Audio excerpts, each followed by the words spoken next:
అందరికీ నమస్కారం అండి. తెలంగాణ రాష్ట్ర వ్యాప్తంగా ఉన్న పెన్షన్దారులందరికీ కూడా రాష్ట్ర ప్రభుత్వం గొప్ప శుభవార్త అయితే చెప్పిందనమాట. సో గత ప్రభుత్వంలో మనకి ఆసరా పెన్షన్ కింద ఈ యొక్క ప్రభుత్వంలో చేయూత పెన్షన్ కింద అందించబోతుందండి. అయితే వృద్ధుల వితంతులకి మనకి 4,000 రూపాయలు, దివ్యాంగులకి 6,000 రూపాయలు చొప్పున పెంచి అందించబోతుంది.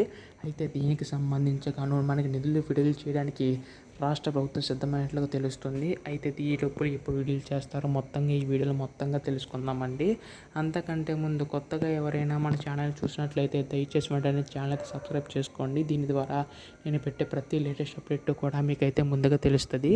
ఇంకా ఆలస్యం చేయకుండా వీడియోలోకి అయితే వెళ్ళిపోదాం. సో ముందుగా ఇక్కడ చూసుకున్నట్లయితే మనకి గత ప్రభుత్వంలో మీకు ముందుగా చెప్పినట్లుగానే 2016, 3,016 కింద అందించేవారు. అయితే ఈ యొక్క ప్రభుత్వం దాన్ని కాస్త 4,016, 6,016 కింద మార్చి, అంటే వృద్ధుల వితంతులకి 4,016 కింద, అలాగే దివ్యాంగులకి 6,016 కింద మార్చి మనకి ఈ యొక్క పెన్షన్ అనేది అందించబోతుందండి. అయితే దీనికి సంబంధించిన నిధులు మనకి ఏటా 22,000 కోట్ల నిధులు అవసరమయ్యే అవకాశం ఉందని చెప్పి రాష్ట్ర ప్రభుత్వం అంచనా వేసినట్లుగా తెలుస్తుంది.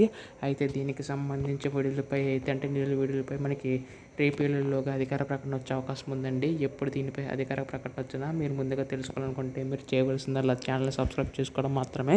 ధన్యవాదములు. జై హింద్.